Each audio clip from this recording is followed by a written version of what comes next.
Mən müsəlmanam deyib namaz qılmayanların vay halına, vay halına.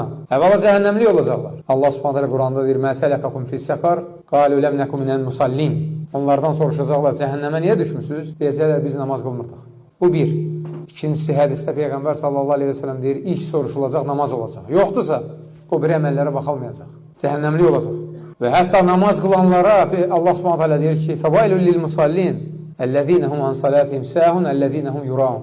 Vay namaz qılanların alına. Baxın ha. Namaz qılmayanların gör halına olacaq. Vay namaz qılanların alına. O namaz qılanlar ki, namazı necə gəldi qılır? Səhlənkar.